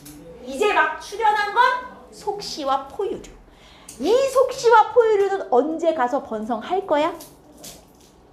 이제 다음 신생대 가서 번성할 거야. 차이를 알겠어요? 출현 시기와 번성 시기를 구분 잘 하셔야 돼요. 그러다가 또 이제 마지막에 중생대가 끝나요. 다 싹 멸종을 한 방 하죠? 왜 죽었어요? 중생대 말에. 공룡 왜 멸종했죠? 중생대 말 멸종의 원인. 화산폭발. 왜 폭발했을까요가 중요한 거예요. 화산 폭발이 맞긴 해요. 왜 폭발했을까요? 중생대 말에 소행성 충돌이 있었다고 얘기합니다. 소행성 충돌. 대멸종 원인이요. 중생대 말기 대멸종의 원인은 소행성 충돌로 인한 대규모의 화산 폭발이라고 보시면 돼요. 운석 충돌 이렇게도 표현하고요. 그래서 고생대 말은 판ge야. 중생대 말은 운석 충돌로 인한 화산 폭발. 이렇게. 다 죽어요 또. 중생대 말에 싹 죽고 나서 신생대로 넘어갑니다. 자, 신생대는 어떠냐? 얘도 처음에는 따뜻하다가 말기에 빙하기가 여러 번이 와요. 신생대 말기 빙하기는 총 몇 번 왔는가? 신생대 말기의 빙하기는 총 4번이 옵니다. 빙하기가 4번 오니 다 죽지 않았겠어요? 그러면 간빙기가 뭐냐? 빙하기와 빙하기 사이. 빙하기 아닐 때. 요때가 간빙기예요. 사이 간자를 써서 빙하기 사이거든요. 간빙기는 그럼 몇 번이 왔겠어요? 3번이 왔겠죠. 빙하기가 4번 왔으니 간빙기는 3번이죠. 그죠? 그러면서 또 싹 죽어요. 자, 이때 드디어 무슨 산맥? 히말라야 알프스 올라옵니다. 안데스는 중생대에 올라왔고 히말라야가 신생대에 올라와요. 그래서 히말라야의 산꼭대기에서 무슨 화석이 나오냐? 조개, 암모나이트. 암모나이트 중생대 바다에 살던 애잖아요. 중생대까지는 얘가 바다 밑에 묻혀 있었던 거예요. 히말라야가. 그러다가 신생대에 올라온 거죠. 오케이? 자, 그리고 제일 이제 지금이랑 비슷해졌고요. 신생대에는 이거. 자, 이 표현이 신생대에는 안 빠지고 나와요. 넓은 초원이 형성됐다 그러면 다 신생대에 대한 설명이에요. 중생대까지는 초원이 아니에요. 뭐예요? 삼림. 울창한 숲이에요. 숲. 중생대는 고생대도 삼림인데 고생대는 이제 어떤 식물로 이루어진 숲? 아까 고사리 양치식물로 이루어진 숲이라면 중생대는 엄청 키 큰 거시식물들로 이루어진 숲. 중생대도 애들이 사이즈가 컸어요. 공룡을 생각해봐. 초식공룡 얼마나 큰가. 나무들도 되게 컸거든요. 그러다가 중생대 말에 싹 멸종하고 신생대로 넘어오면서 기본적으로 애들이 좀 사이즈가 작아져요. 그래서 이제는 울창한 삼림보다는 넓은 초원, 작은 식물들이 있는 풀 같은 거. 그래서 넓은 초원은 신생대에만 쓰는 표현이에요. 그리고 바다에는 화폐석, 아까 둥둥 떠다니면서 살았던 동글동글한 애죠. 육지에는 매머드와 같은 포유류, 그 다음 새, 조류, 그리고 이제 매머드 말고 또 어떤 포유류들이 있다에 나타나냐면 말, 사슴 이런 애들이 이제 신생대에 출현을 합니다. 그래서 번성을 하게 되고요. 식물 중에선 드디어 속시식물로 진화를 해요. 속시식물이 번성을 하고요. 대표적인 속시식물의 예는 몇 가지 알아두시면 좋아요. 아까 겉시식물은 뭐 소나무, 은행나무가 있다면 속시식물은 단풍나무 제일 많이 나오고요. 그다음 참나무, 뭐 밤나무 이런 애들이 대표적인 속시예요. 얘네가 번성을 하고 이때 이제 출현은 누구냐? 드디어 인류의 조상이에요. 조상. 인류가 아니고 인류의 조상 유인원. 얘네가 이제 출현을 하는 거예요. 모스트랄로피테쿠스 이런 애들 있잖아요. 얘가 이제 나타나는 거예요. 자, 그러면 진화 순서를 한번 잘 따져보자고요. 식물은 성캄브리아 시대, 식물이라고 사실 표현하긴 명확치 않지만 성캄브리아 때는 미역다시마 아니냐, 해조류, 식물도 아닌. 근데 이게 웃긴 게요, 해조류에 해자를 생략할 때가 있어요. 그럼 이게 조류라고만 표현하잖아요. 새인 줄 알아. 성캄브리아 시대의 조류는 새가 아니라 해조류의 조류예요. 여러분 이거 구분하셔야 돼요. 미역다시마였다가 고생대의 육지로 올라오면서 뭘로 진화해요? 무슨 식물로? 양치로 진화하는 거예요. 그러다가 얘가 이제 무슨 식물로 진화하면서 중생대 겉시식물로 진화. 순서가 이렇게 되는 거예요. 그리고 더 진화하면 속시까지 가는 거죠. 그러면 양치와 겉시의 차이는 씨가 있냐 없냐라면 겉시와 속시의 차이는 그 씨를 싸고 있는 부분을 뭐라고 부르죠? 씨방이죠. 씨방의 유무. 웃는 사람들은 마음이 순수하지 못한 사람들이야. 얼마나 아름다운 단어예요. 씨가 사는 방. 그죠? 씨방. 얼마나 예뻐요? 겉시식물과 속시식물? 씨방의 유무예요. 속시까지 지나면 이제 끝까지 온 거예요. 자, 그 다음 동물은 뭐 당연히 무척추에서 시작을 해갖고 무척추에서 처음에 최초의 척추동물 뭐로 진화해요? 고생대에 어류죠. 물고기. 어류와 양서류로 일단 고생대에 진화를 합니다.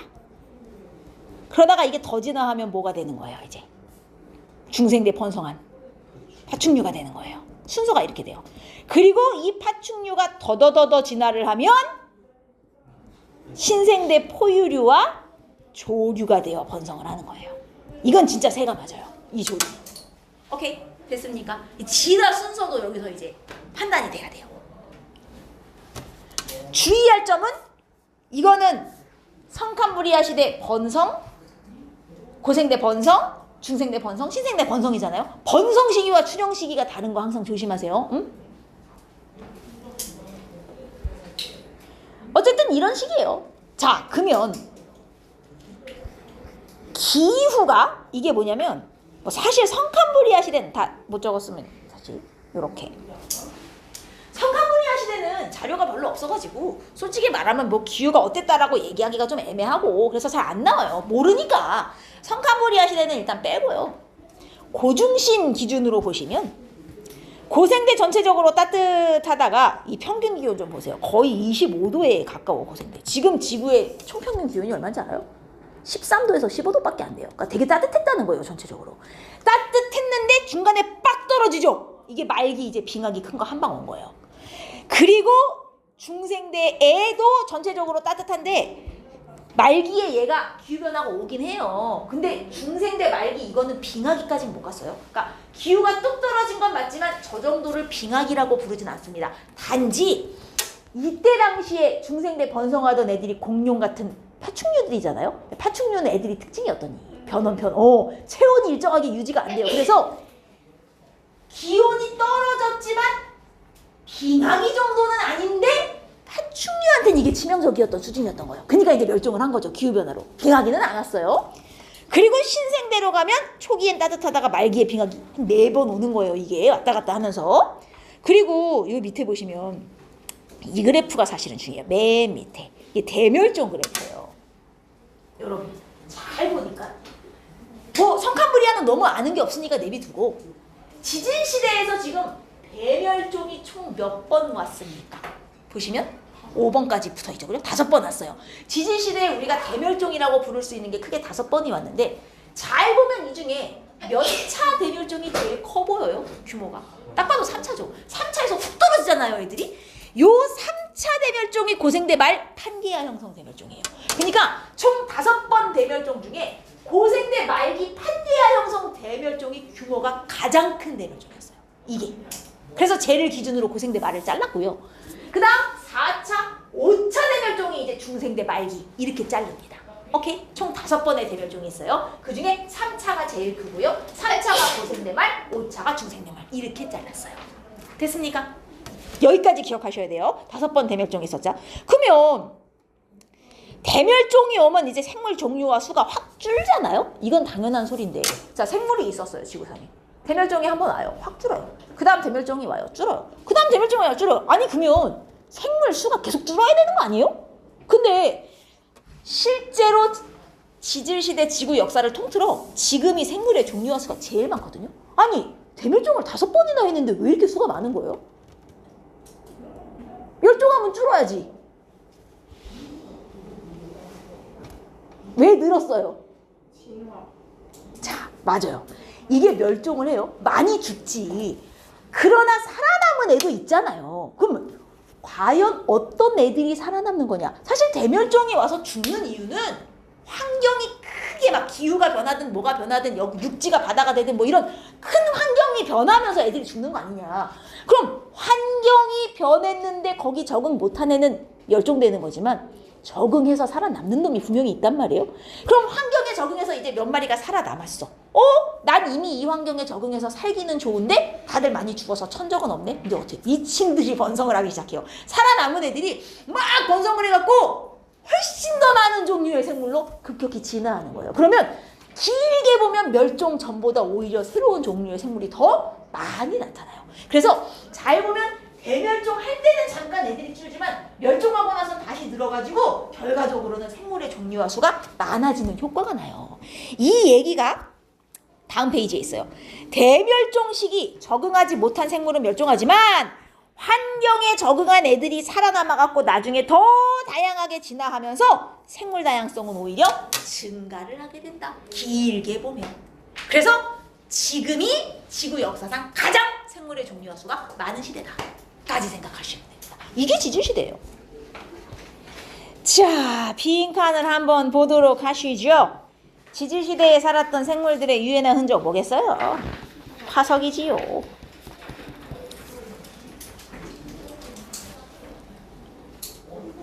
화석에 2종류가 있어요. 시대를 알려주는 화석 이름이? 자, 이 헷갈리죠? 이게 표준이에요. 시대, 시상 같잖아요. 아니에요. 시대가 표준이에요. 시대를 알려주는 화석이 표준인데 여기 표준 화석 특징. 생존기간은 길어요? 짧아요? 짧아요. 빨리 죽어야 돼요. 생존기간 짧고 대신 면적이 넓어야 돼요. 한 방에 빵 번성하다가 싹 죽어야 됩니다. 표준 화석 고생대의 얘 이름이 뭐였죠? 얘? 삼엽충이에요. 삼엽충. 바다에 살았어요. 삼엽충. 이놈이 갑주어예요. 잘 보면 대가리만 딱딱해 보이잖아요. 그래서 보통 얘 화석으로 남는 걸 보면 저 대가리만 남아요. 이렇게 우리나라에도 얘 화석이 있어요. 대가리만 남은 게. 얘가 갑주어. 최초의 어류이자 척추동물입니다. 나머진 다 무척추인데. 당연히 물에 살았죠. 물고기니까. 이놈이 얘가 그거예요. 방추충. 아까 내가 마른 모처럼 생겼다 그랬잖아요. 얘가 방추충. 고생대 바다에 떠다니면서 살았던 애고, 이놈이 털난 해파리처럼 생긴 애. 필석입니다. 얘도 바다.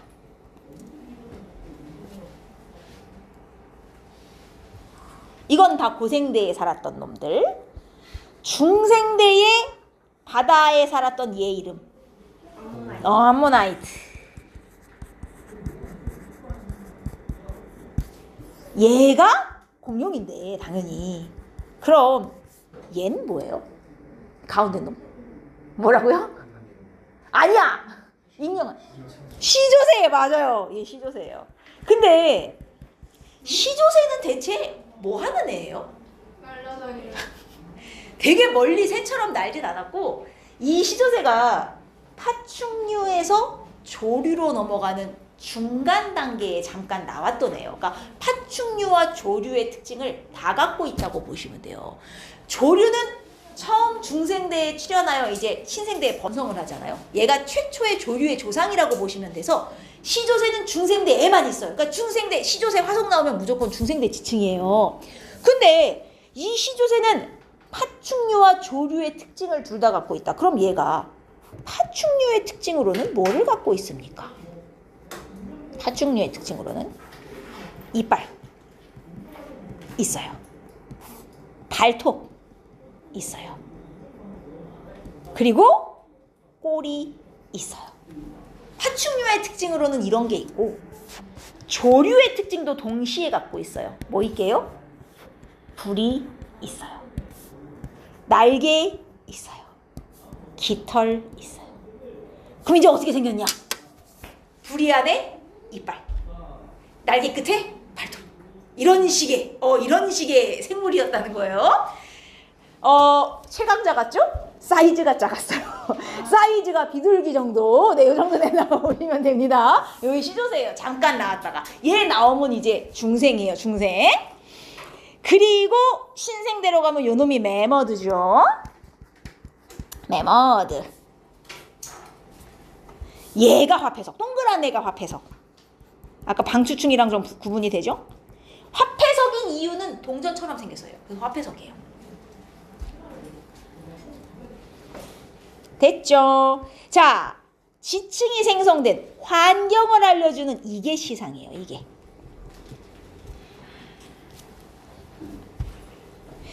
얘는 생존기간이 어때요? 길어야 돼요. 그리고 분포 면적은 좁아야 돼요. 특정 환경에만 살아야 되죠. 고사리 대표적입니다. 얘 어디 산다고요? 그죠? 따뜻하고 온난 다습한 육지에 살아요. 그 다음 산호. 맞아요. 얕고 따뜻한 바다.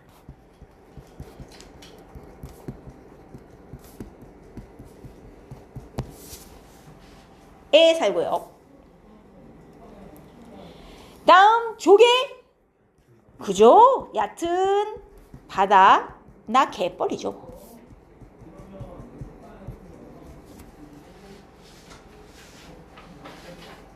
그러면 예를 들어, 자,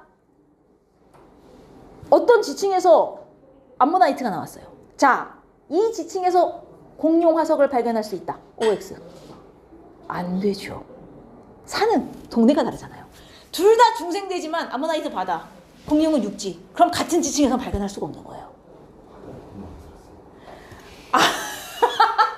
뭐요? 수룡이요? 그게 공룡 아니에요. 그냥 바다에 사는 파충류의 일종일 뿐, 이름에 용자가 붙었다고 다 공룡은 아닙니다. 여러분들이 많이 착각하는 것 중에 하나가, 멀리 떨어진 두 땅에서 똑같은 화석이 나오면 우리가 저기 대륙이 하나로 붙어 있었다는 증거로 보잖아요. 그 중에 어떤 애가 있냐면 메조사우루스라는 애가 있어요. 메조사우루스. 다리 짧은 거. 이렇게 좀 이렇게 기어다니는 애거든요. 사우루스 붙으면 다 공룡인 줄 알아요. 얘 공룡 아니에요. 여러분 잘 생각해봐요. 이게 판게아 때 살았다가 그럼 갈라진 애란 얘기잖아요. 근데 판게아가 언제 형성이에요? 고생대 말 형성이죠. 그럼 얜 고생대 말에 살았던 생물이란 얘기잖아요. 공룡일 리가 없어요. 그죠? 사우루스 붙었다고 다 공룡 아니고요. 용자 붙었다고 다 공룡 아니에요. 이거 조심하셔야 돼요. 얘 양서류예요. 양서류. 알겠어요?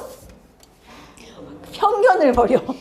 왜? 익룡 공룡 아니에요. 그냥 선생님 그건 아니죠. 익룡 공룡 아니에요. 익룡은 엄밀하게 말하면 하늘을 날 수 있던 파충류의 일종이지 공룡에 들어가지는 않습니다. 공룡은 선생님 그건 아니에요. 야, 파충류 이꼴 공룡인 건 아니잖아요. 그냥 거대 파충류인데 날개가 달린 것일 뿐 얘는 정확하게는 공룡의 분류로 들어가지 않아요. 수룡이나 인룡 같은 공룡 거. 왕도 사면은 거기 공룡도 있고. 잘못된 거지. 잘못된 거. 아니야. 공룡이라고 부르는 어떤 부류가 있겠죠. 나도 뭐 내가 생물의 분류에 대한 전문가는 아니니. 근데 내가 알기로 수룡과 인룡은 엄밀하게 공룡에 포함이 안 되는 걸로 알고 있어요.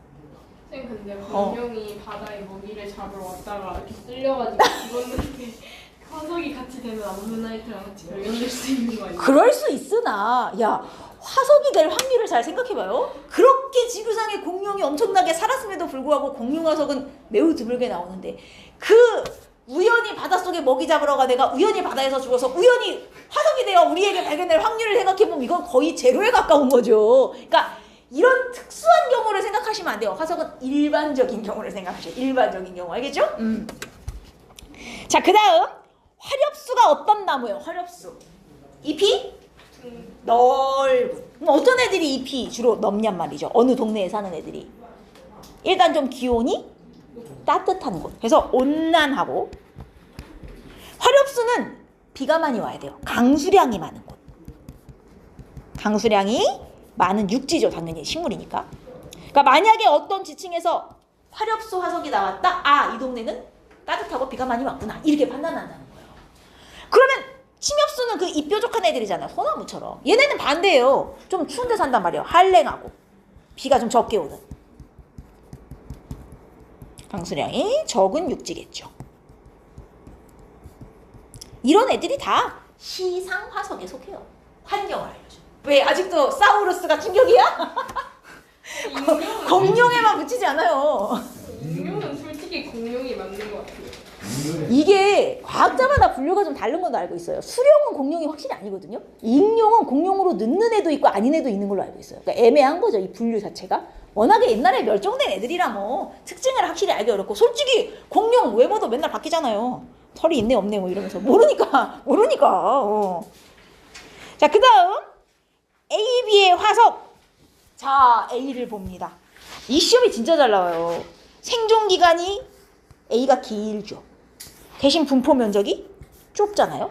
무슨 화석? 이게 시상이죠. 얘가 표준이고. 이거 X축, Y축 밖에서 나올 수 있으니까 잘 보셔야 돼요.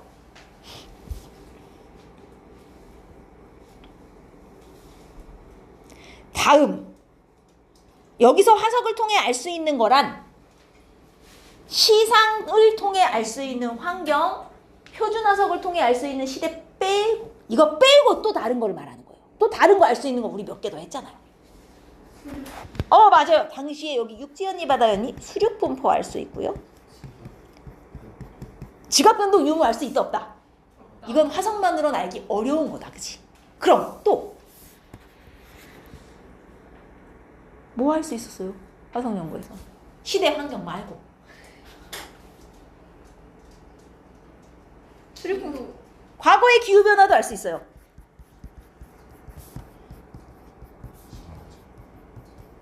그렇죠. 진화 과정 나오잖아요. 생물의 진화 과정. 시조새 같은 게 대표적인 예죠.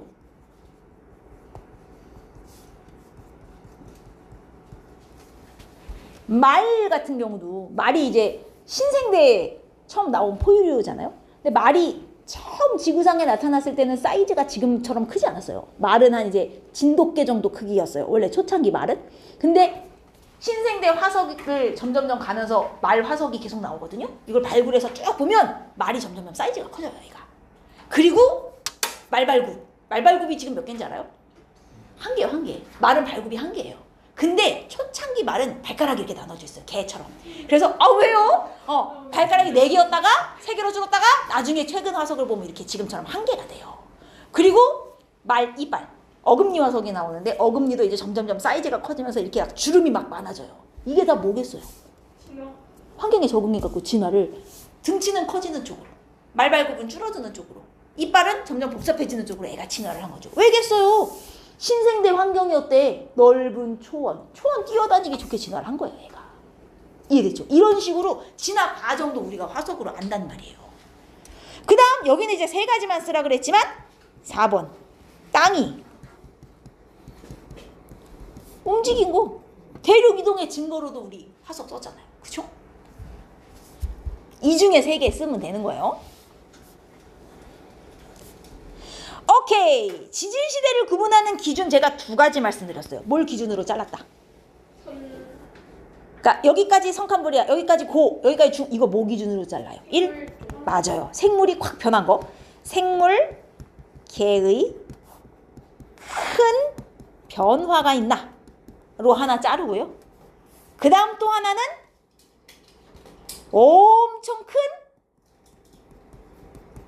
대규모의 그걸 이제 멸종은 이제 생물계의 큰 변화에 들어가는 거고 지각 변동, 지각 변화. 지구상에 엄청 대규모의 지진이나 화산이 있나? 보통 이게 오면 제가 따라와요.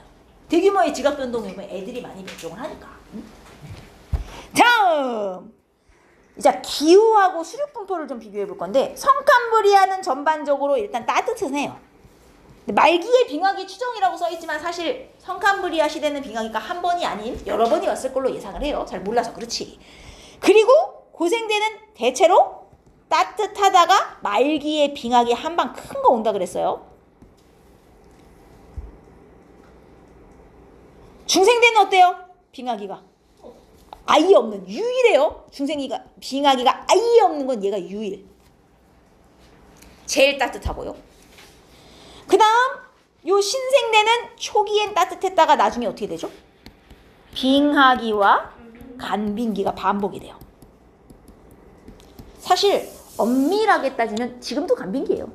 신생대, 지금도 신생대라고 봐야 되잖아요. 아직 신생대가 안 끝난 거죠. 사실 따지고 보면. 그래서 신생대 마지막 빙하기 끝나고 지금 우리 간빙기에 있다. 다음 빙하기가 오겠죠? 곧 온다고 얘기를 하던데 뭐 그 곧이 뭐 몇 년 후에 온다 이 정도가 곧이 아니죠. 이제 지구의 역사로 치면. 자, 이건 기후고요. 그 다음 땅을 볼까요?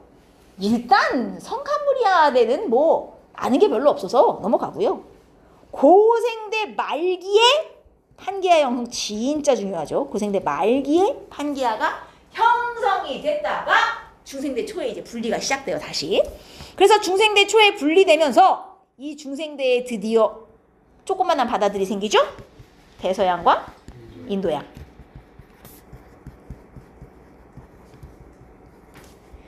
그리고 산맥으로는 드디어 뭐가 올라와요 이때? 아니 히말라야 신생대예요. 안데스 올라오죠. 안데스와 로키 산맥이에요. 얘가 이때 올라와요. 그리고 이제 신생대로 가면 드디어 히말라야 알프스가 이때 올라옵니다. 히말라야 알프스. 그 다음 이제 각각의 좀 자세한 특징을 보시면요. 성칸브리아 시대는 화석이 뭐 아예 없는 건 아닌데 거의 없다라고 표현을 해요. 화석이 드문 이유 아까 설명해드렸죠? 생물의 종류와 수 자체가 일단 적었고요. 수가 적고 그 다음 애들도 몸이 말랑하죠. 단단한 부분이 없어. 그리고 화석이 됐어도 없어졌을 가능성이 높아. 너무 옛날이야. 지각 변동을 너무 많이 받았어. 그래서 남은 게 별로 없다. 이때 해파리 살아요. 살았죠. 바닷속에 이제 해파리, 미역, 다시마, 말미잘 이 정도는 살았던 시대예요. 맞아요.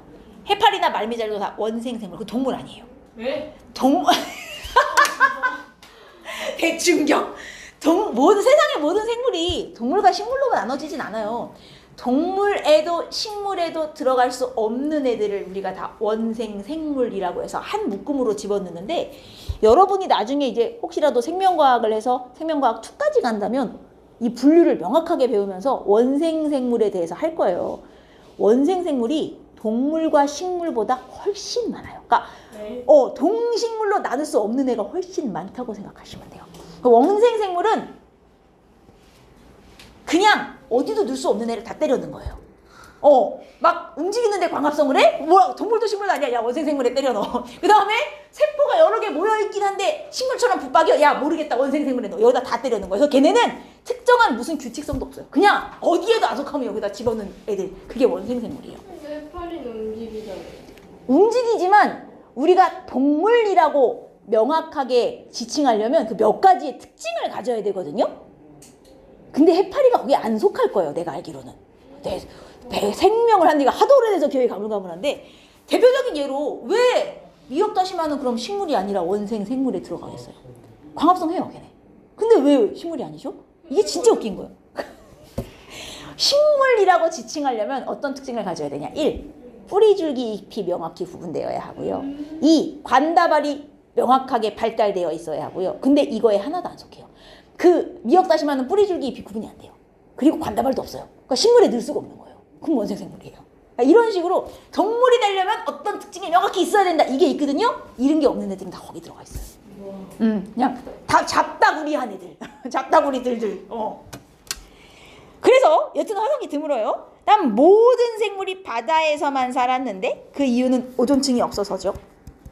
아직 오존층이 없어서 자외선 차단이 안 됐어요. 그러면 자, 성캄브리아 시대는 모든 생물이 바다에서만 살았기 때문에 화석이 거의 없다. 맞아요, 틀려요? 모든 생물이 바다에서 산 것도 맞고 화석이 거의 없는 것도 맞지만 바다에서 살았기 때문에 화석이 없는 건 아니에요. 알겠습니까? 바다에서 산 거랑 화석은 상관이 없어요. 이거 조심하시고. 화석이 별로 없지만 아예 없는 건 아니다. 자, 제일 오래된 화석 누구였죠?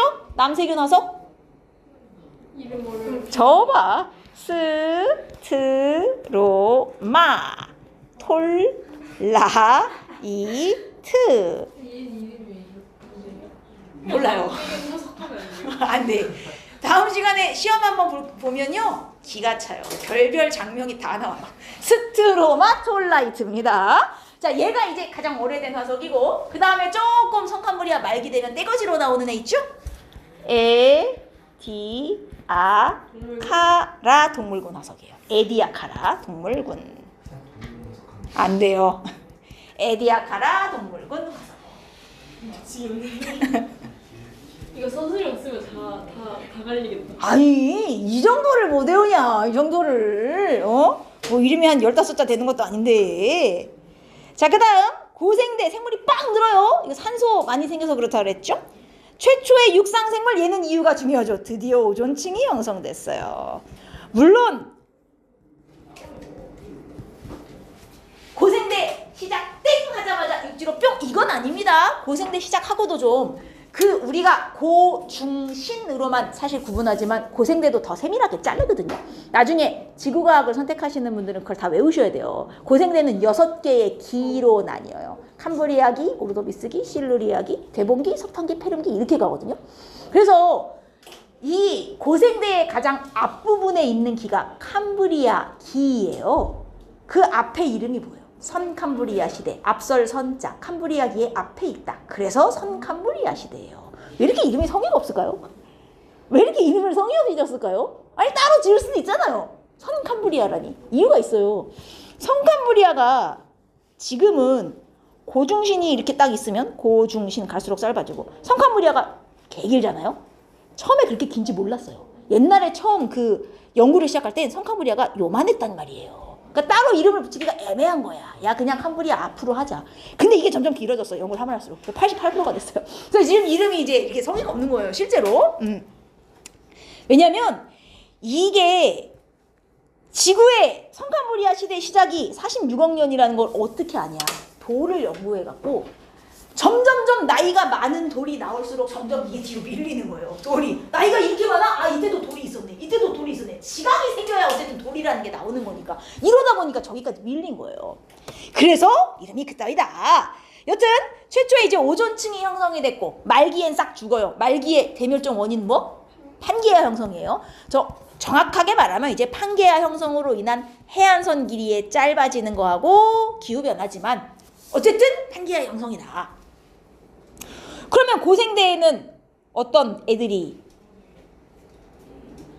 살았는지 한번 볼까요? 동물 중에서는 여기 뭐 방추충은 있으니까 없는 애 위주로 삼엽충. 이 삼엽충이 왜 중요하냐면 고생대도 사실 성캄브리아 시대에 비하면 뭐 세 발의 피지만 어쨌든 고생대도 고중신 중에선 제일 길단 말이죠.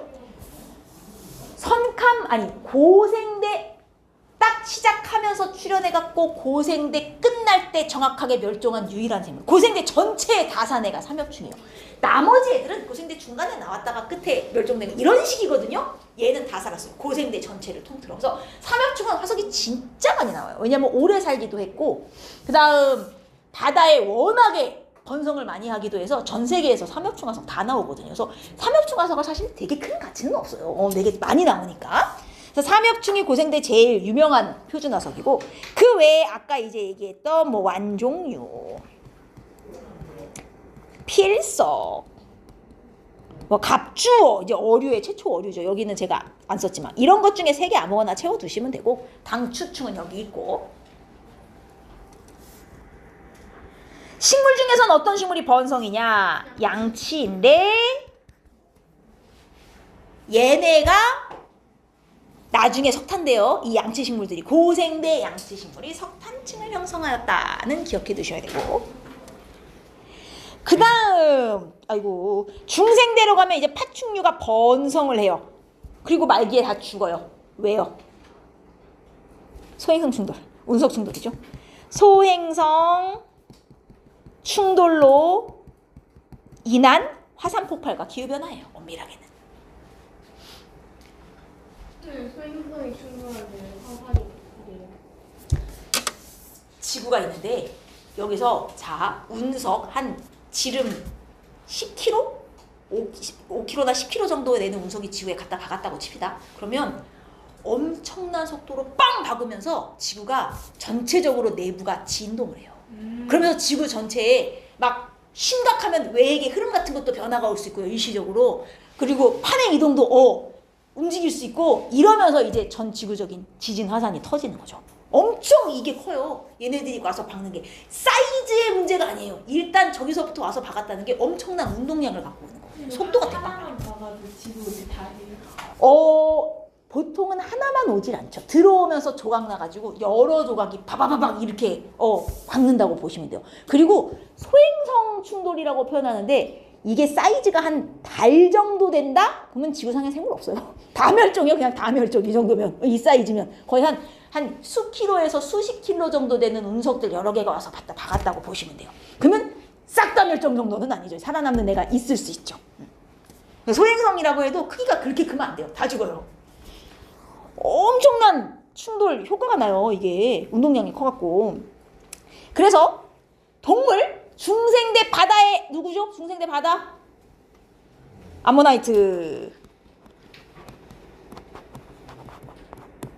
그리고 육지의 공룡인데 이 시조새는 써있고 그럼 우리나라에도 삼엽충 화석 많아요. 특히나 저기 강원도에 가면 우리나라 강원도가 바다 밑에 있다가 올라온 고생대까지 바다 밑에 있다가 이렇게 올라온 지형이거든요. 그래서 삼엽충 화석이 많이 나와요. 우리나라에 암모나이트 화석 있는가? 없어요. 우리나라엔 암모나이트 화석이 안 나와요. 암모나이트도 되게 흔한 화석이거든요. 저기 히말라야 산꼭대기에서 암모나이트 무대기 나온다 그랬잖아요. 왜냐면 히말라야가 중생대에는 바다 밑에 있었으니까. 나도 안 가봤지만 히말라야 쪽에 있는 기념품 상점에는 암모나이트 화석도 판다던데 기념품으로. 그러니까 그렇게 귀한 화석이 아닌 거예요. 근데 우리나라에는 없어요. 그 이유가 뭐냐? 우리나라에 나중에 지구과학 하시는 분들은 다 자세하게 배워요. 우리나라의 육지는요. 중생대 바다였던 땅이 없어요. 중생대 바다에서 올라온 육지가 하나도 없는 거예요. 중생대 이게 바다에서 만들어지면 해성층, 육지에서 만들어진 땅이면 육성층이라 하는데 우리나라는 중생대 해성층이 없어요. 그래서 암모나이트가 안 나옵니다. 하나 알아두시면 좋겠죠. 우리나라에는 암모나이트가 없다. 나머지 화석들은 대부분 나오거든요. 공룡도 나오잖아요. 근데 암모나이트가 없어요. 공룡이 여기도 많이 살았나 봐요. 여기 수원 화성만 가도 공룡 화석 많잖아요. 몰라요? 화성이 여기 수원 바로 옆에 화성이잖아요. 화성이 코리오. 화성 그 대표 걔가 캐릭터가 공룡인 거 몰라요? 여기서 차로 1시간만 가면요. 공룡 서식지랑 그 지층들 쌓여있는 거 되게 많아요. 여러분들 돌 안 좋아해요? 내가 돌멩이를 좋아해서 내가 돌을 좋아해요. 아 왜요? 맹구도 돌을 좋아하는데 나는 돌이 좋아서 한창 우리 그 뭐죠? 코로나 왔을 때 사람 많은데 못 가잖아. 그래갖고 너무 나가고 싶은데 갈 데가 없어갖고 그런 화성 쪽에 공룡이랑 이런 지층 서식지들 거기 가면 사람 한 명도 없어요. 진짜 그냥 넓디 넓은 그 평야와 물밖에 없거든요. 근데 거기 가면 지층들이 이렇게 쌓여갖고 성칸무리아 중생대 고생대 거기 쫙 있고요. 거기에 습곡 그 다음에 관입 모든 볼이 거기 다 있어요. 저기 공룡 서식지가 나 많이 돌아다녔는데 근처에 되게 많아요, 여러분. 여기 공룡 많이 살았어요. 근처에 시화호 알죠? 거기만 해도 공룡 화석 얼마나 많이 나오는데요. 시화호가 공룡 서식지였거든요. 아무도 관심이 없네. 나중에 기회가 되면 한번 가봐요. 진짜 많아요, 근처에. 중생대 식물 누구 번성이에요? 거시, 은행나무 소철 정도는 좀 외워둡시다. 그 다음 신생대 드디어 포유류가 번성하고요. 최초에 누가 나오죠? 인류. 최초의 인류 혹은 인류의 조상 이렇게 표현해요. 인류의 조상이죠. 엄밀하게 말하면 진짜 인류는 아니고. 넓은 초원 표현 보이시죠? 신생대에만 쓰는 거예요. 자, 신생대 동물 여기 매머드는 있으니 바다에 사는 놈. 신생대 바다. 동글. 화폐석. 그리고 조류 드디어 새가 번성을 하고요. 식물 중에는 속시죠. 종류 몇 개는 알아두시면 좋아요. 단풍나무 잘 나와요. 자, 그 다음 이제 대멸종의 원인들이 참 여러 가지가 있어요. 고생대 말처럼 판기아 형성이 대멸종의 원인이 될 수도 있고요. 고생대 말이나 신생대 말처럼 빙하기가 오는 거죠. 급격한 기후변화. 빙하기 혹은 기후변화도 좋아요. 중생대 말에도 기후변화가 왔지만 빙하기까지는 안 간 거고요. 그리고 중생대 말에 대신 이게 운석충돌, 돌 들어오잖아. 운석충돌 혹은 초행성충돌 이렇게 쓰시면 되고, 중생대 말 역시 운석충돌로 인한 화산폭발과 같은 지각변동이겠죠. 화산폭발도 좋고 지각변동도 좋아요. 뭐 이런 것들이 대멸종의 원인이 될 수 있다. 그래서 총 대멸종 5번 왔었고 3번, 5번 대멸종 고생대말, 중생대말 그리고 대멸종 와도 살아남은 놈이 진화해서 결국은 많아진다까지 기억을 하시면 돼요.